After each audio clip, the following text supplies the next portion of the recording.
Assalamualaikum warahmatullahi wabarakatuh. Kami dari kelompok C ingin mempresentasikan tentang leasing versus lessor. Sebelumnya perkenalkan anggota kelompok kami, yaitu yang pertama Gisela, Faiza, Melisa, dan yang terakhir saya sendiri, Alma. Perkenalkan, saya Gisela Nabila dengan NPM akhir 068. Di sini saya akan membahas soal leasing. Pada 1 Januari 2017, Big Hit sebagai anak perusahaan Hype dan SM menandatangani sebuah perjanjian sewa, di mana SM akan menyewakan pesawat kepada Big Hit yang dimulai pada 1 Januari 2017. Adapun persyaratan dan ketentuan yang berlaku. Yang pertama itu masa sewa adalah 5 tahun. Perjanjian sewa bersifat tidak dapat dibatalkan dengan pembayaran sewa sebesar $20.000 yang dibayarkan pada setiap awal tahun. Yang kedua, pesawat memiliki nilai wajar pada awal masa sewa sebesar $100.000 dengan estimasi masa manfaat 5 tahun dan nilai sisa yang dijamin sebesar $5.000. Big Hit berharap bahwa nilai yang diharapkan dari nilai sisa tersebut lebih besar daripada nilai yang dijaminkan sebesar $5.000. Yang ketiga, tidak ada opsi perpanjang atau pembaharuan masa sewa. Pesawat akan kembali menjadi milik SM pada akhir masa sewa. Yang keempat, suku bunga pinjaman Big Hit sebesar 5% per tahun. Yang kelima, Big Hit mendepresiasikan dengan basis garis lurus. Yang keenam, SM menetapkan tarif sewa tahun untuk mendapatkan penghasilan sebesar 4% per tahun, dan Big Hit mengetahui hal ini. Big Hit menghitung liabilitas sewa dan jumlah yang dikapitalisasi sebagai aset hak pakai sebagai berikut. Pembayaran sebesar $20.000 dan present value-nya itu di 5% dan periode 5 tahun sebesar 4,329 yang menghasilkan present value pembayaran sewa sebesar $86.580. Selanjutnya di sini ada Big Hit lease amortisasi schedule. Ini tuh menggunakan annuity due basis. Pada tanggal 1 Januari 2017 untuk lease receivable-nya itu sebesar $86.580 dan pada 1 Januari 2017 itu annual lease payment-nya itu $20.000. Reduction of lease receivable-nya itu sebesar $20.000 dan lease receivable-nya itu sebesar $66.580. Pada 1 Januari 2018 itu annual lease payable-nya $20.000 dan interest 5% on lease receivable-nya itu sebesar $3.329. Reduction of lease receivable-nya sebesar $16.671 dan lease receivable-nya itu sebesar $49.909. Untuk di tahun 2019 itu annual lease payment-nya itu sama $20.000 dan interest 5% on lease receivable-nya itu sebesar $2.495,45 dan reduction of lease receivable-nya sebesar $17.504,55 dan lease receivable-nya sebesar $32.404,45. Dan di tahun 2020 annual lease payment-nya sama $20.000 dan interest 5% on lease-nya itu sebesar $1.620,22. Reduction of lease receivable-nya sebesar $18.379,78 dan lease receivable-nya sebesar $14.024,67. Untuk di tahun 2021 annual lease payment-nya sama $20.000 dan interest 5% on lease receivable-nya sebesar $5.975,33. Untuk reduction of lease receivable-nya sebesar $14.024,67 dan untuk lease receivable-nya itu tidak ada. Untuk jumlahnya itu annual lease payment-nya itu $100.000 interest 5% on lease receivable-nya sebesar $13.420 dan reduction of lease receivable-nya sebesar $86.580. Selanjutnya itu soal dan jawabannya. Yang pertama, buatlah jurnal untuk mencatat sewa yang terjadi pada 1 Januari 2017. Nah, ini jurnalnya itu right of use asset sebesar $86.580 pada lease liability sebesar $86.580. Untuk jurnal kedua itu ada lease liability sebesar $20.000 pada kas sebesar $20.000. Untuk yang kedua, buatlah jurnal untuk mencatat pendapatan bunga pada 31 Desember 2017. Jurnalnya itu interest expense sebesar $3.329 pada lease liability sebesar $3.329. Soal yang ketiga itu buatlah jurnal untuk mencatat penyusutan aset sewa pada 31 Desember 2017. Jurnalnya itu depreciation expense pada right of use asset sebesar $17.316. Ini tuh didapat dari 86.580 dibagi 5 tahun. Untuk soal keempat itu buatlah jurnal untuk mencatat pembayaran sewa kedua pada 1 Januari 2018. Jurnalnya itu lease liability pada kas sebesar $20.000 sama dengan pembayaran yang pertama di 1 Januari 2017. Untuk soal kelima, buatlah jurnal untuk mencatat pendapatan bunga pada 31 Desember 2018. Ini jurnalnya itu interest expense pada lease liability sebesar $2.495,45. Untuk jurnal yang ketiga itu buatlah jurnal untuk mencatat penyusutan aset sewa pada 31 Desember 2018. Jurnalnya itu depreciation expense pada right of use asset sebesar $17.316. Ini tuh sama seperti di soal ketiga. Halo, saya Faiza Kartika dengan MBM Akhir 329. Di sini saya akan membahas soal lessor, yaitu asumsikan bahwa Raja Rimba Capital, anak dari perusahaan Raja Rimba Global, dan Bumi Sejahtera menandatangani sewa tertanggal 1 Januari 2022 yang mengharuskan Raja Rimba menyewakan bulldozer ke Bumi Sejahtera 1 Januari 2022. Syarat dan ketentuannya adalah sebagai berikut. 1. Jangka waktu sewa adalah 5 tahun. Perjanjian sewa tidak dapat dibatalkan dan mengharuskan pembayaran sewa yang sama di awal setiap tahun berdasarkan anuitas jatuh tempo. Yang kedua, bulldozer tersebut memiliki nilai wajar pada awal sewa sebesar $200.000, estimasi umur ekonomis 5 tahun, dan nilai sisa terjamin $5.000, yang lebih rendah dari nilai wajar bulldozer yang diharapkan pada akhir sewa. Lebih lanjut, asumsikan set dasar bulldozer memiliki biaya sebesar $85.000 bagi dealer Raja Rimba. 3. Kontrak sewa tidak memuat opsi perpanjangan. Bulldozer akan kembali ke Raja Rimba Capital setelah kontrak sewa berakhir. 4. Kolektibilitas pembayaran dengan Raja Rimba mungkin saja terjadi. 5. Raja Rimba menetapkan pembayaran sewa tahunan untuk mendapat tingkat pengembalian sebesar 4% per tahun, atau tingkat implisit atas investasinya seperti gambar di bawah ini.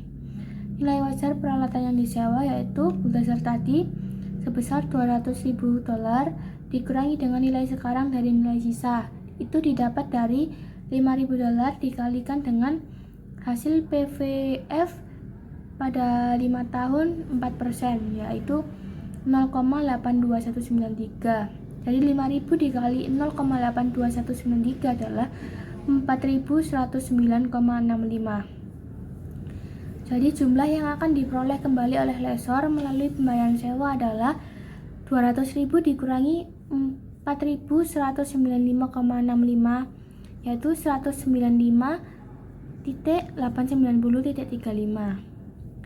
Kemudian 5 pembayaran sewa di awal tahun untuk mendapatkan pengembalian sebesar 4%, yaitu caranya adalah 195,65 890,35 tadi dibagi dengan PVFAD 5 tahun 4%, yaitu 4.006,2990. Jadi 195.890,35 dibagi dengan 4.006,2990, hasilnya adalah 42.309,84. Untuk piutang sewa sama dengan nilai sekarang dari pembayaran sewa ditambah dengan nilai sekarang dari nilai sisa yang dijamin, yaitu 195.890,35 ditambah 4.109,65, yaitu $200.000. Lanjut, di sini ada rimba kapital, list amortization schedule, annuity due basis. Pada tanggal 1 Januari 2022 ada list receivable sebesar 200.000. Kemudian untuk 1 Januari 2022 annual list payment-nya yaitu 42.309,64. Itu didapat dari yang tadi, yang 195.890 dibagi dengan 4.629,90. Kemudian tidak ada interest, langsung ke reduction of list receivable-nya juga sama, 42.309,64. Untuk list receivable-nya adalah 200.000 dikurangi 42.309,64, yaitu 157.690,36 sampai tahun ke 2026. Untuk yang tahun 2027 yaitu annual list payment-nya itu 5.000. Untuk bunganya yaitu itu dibulatkan menjadi dibulatkan dari 0,12 yaitu 190,95. Kemudian reduction of list receivable-nya juga 4.809,05. Kemudian total dari annual list payment-nya adalah 216.548,20. Untuk total bunganya sendiri adalah 16.548,20. Untuk total reduction of list receivable-nya juga 200.000. Kemudian di sini ada jurnalnya, yaitu yang pertama, buatlah jurnal untuk mencatat transaksi pada 1 Januari 2022, yaitu di debit ada list receivable sebesar 200.000, pada sales revenue 85.000, kemudian cost of goods sold sebesar 200.000 dan pada inventory 85.000. Soal kedua, buatlah jurnal untuk mencatat pembayaran sewa pertama pada 1 Januari 2022, yaitu cash pada list receivable yaitu 42.309,64. Soal yang ketiga, buatlah jurnal untuk mencatat pendapatan bunga pada 31 Desember 2022, yaitu list receivable pada interest revenue sebesar 6.307,61. Soal keempat, buatlah jurnal untuk mencatat penyusutan aset sewa pada 31 Desember 2022. Tidak di jurnal karena ya dia yang menyewakan, tidak ada penyusutan aset sewa. Soal kelima, buatlah jurnal untuk mencatat pembayaran sewa kedua pada 2023. Cash pada list receivable 42.309,64. Soal 6, buatlah jurnal untuk mencatat pendapatan bunga pada 31 Desember 2023. Dan list receivable pada interest revenue sebesar 4.867,53. Soal 7, buatlah jurnal untuk mencatat penyusutan aset sewa pada 31 Desember 2023. Ini sama kayak nomor 4 tadi, tidak di jurnal karena dia yang menyewakan, jadi tidak ada penyusutan aset. Yang ke-8, buatlah jurnal untuk mencatat nilai residu pada 1 Januari 2027, yaitu inventory pada list receivable sebesar 5.000. Selanjutnya yaitu ada perbedaan pada lessee dan lessor. Dan pada kali ini ada perbedaan di laporan keuangan pada lessee. Pada awal masa sewa, lessee ini mengakui sewa pembiayaan sebagai aset dan liabilitas lama laporan keuangan sebesar nilai wajar aset sewaan. Jadi, Penilaiannya ditentukan pada awal masa sewa, tingkat diskon yang digunakan dalam perhitungan nilai kini dan pembayaran sewa minimum adalah suku bunga implisit dalam sewa, dan jika dapat ditentukan secara praktis, jika tidak, digunakan suku bunga pinjaman incremental lese. Biaya langsung awal dari lese ditambahkan dalam jumlah yang diakui sebagai aset. Jadi sewa pembiayaan ini menimbulkan beban penyusutan untuk aset tersusutkan dan beban keuangan pada setiap periode keuangan. Lalu pada lessor sendiri, dalam sewa pembiayaan, lessor mengakui aset berupa piutang sewa pembiayaan dalam laporan posisi keuangan sebesar jumlah yang sama dengan investasi sewa neto. Jadi pada hakikatnya dalam sewa pembiayaan ini seluruh resiko dan manfaat yang terkait dengan kepemilikan hukum yang dialihkan oleh lessor dan lese kepada lese, dan dengan demikian penerimaan piutang sewa diperlakukan oleh lessor sebagai pembayaran pokok dan pendapatan keuangan sebagai penggantian dan imbalan atas investasi dan jasanya. Selanjutnya itu ada perbedaan pada leasing operasional. Jadi dalam leasing operasional ini si lese aset yang disewa tidak diakui sebagai aset dalam neraca lese. Pembayaran sewa dicatat sebagai beban operasional dalam laporan laba rugi. Jadi pengakuan asetnya ini aset yang disewa tidak dicatat sebagai aset tetap di neraca. Lalu pencatatan pembayaran sewa dicatat sebagai beban operasional dalam laporan laba rugi. Contohnya yaitu pada debit, beban sewa, operating lease expense, dan kreditnya ada cash, dan kemudian untuk lessornya sendiri, pengakuan asetnya itu aset tetap yang disewakan tetap dicatat di neraca lessor. Kemudian untuk pencatatan pendapatan sewa diakui saat pembayaran diterima. Untuk contoh pencatatannya sendiri, yaitu pada debit ada cash, kemudian pada kreditnya ada pendapatan sewa. Lalu dalam perbedaan leasing finansial sendiri, lese ini mengakui pada pengakuan asetnya ini aset sewa dicatat sebagai aset tetap di neraca, dan kewajiban sewa dicatat sebagai liabilitas. Pencatatan pembayarannya yaitu pembayaran dibagi menjadi beban bunga dan pelunasan kewajiban sewa. Untuk contoh jurnalnya debit, aset tetap atau fixed asset, lalu kreditnya ada kewajiban sewa atau lease liability. Kemudian untuk pembayaran berkalanya pada debit ada beban bunga, interest expense, lalu pada debitnya sendiri juga ada kewajiban sewa, lease liability, lalu pada kreditnya ada cash. Kemudian untuk lessor sendiri, pengakuan piutang sewanya, ini lessor mencatat piutang sewa sebagai aset di neraca. Lalu untuk pencatatan pendapatannya, pendapatan bunga dari pembayaran sewa diakui setiap periode. Untuk contoh jurnalnya sendiri, pada awal leasing, debit, piutang lease atau lease receivable, lalu pada kreditnya ada aset tetap atau fixed asset. Kemudian untuk pembayaran berkalanya ini ada pada debit ada cash, kemudian pada kreditnya sendiri ada pendapatan bunga atau interest income, dan kreditnya juga ada piutang lease atau lease receivable.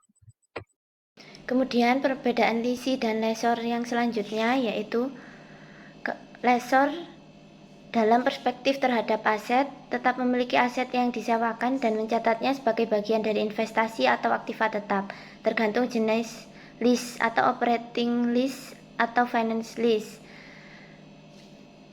Kalau lisi mengakui hak penggunaan aset yang disewa sebagai right of use asset atau ROU aset di neraca jika mengikuti metode akuntansi berbasis lease sesuai PSAK 73 atau IFRS 16. Kemudian fokus pada pendapatan atau beban. Jika lessor fokus pada pengakuan pendapatan leasing sebagai bagian dari kegiatan usaha. Lisi fokus pada pengakuan kewajiban dan pengeluaran yang timbul dari hak penggunaan aset yang disewa.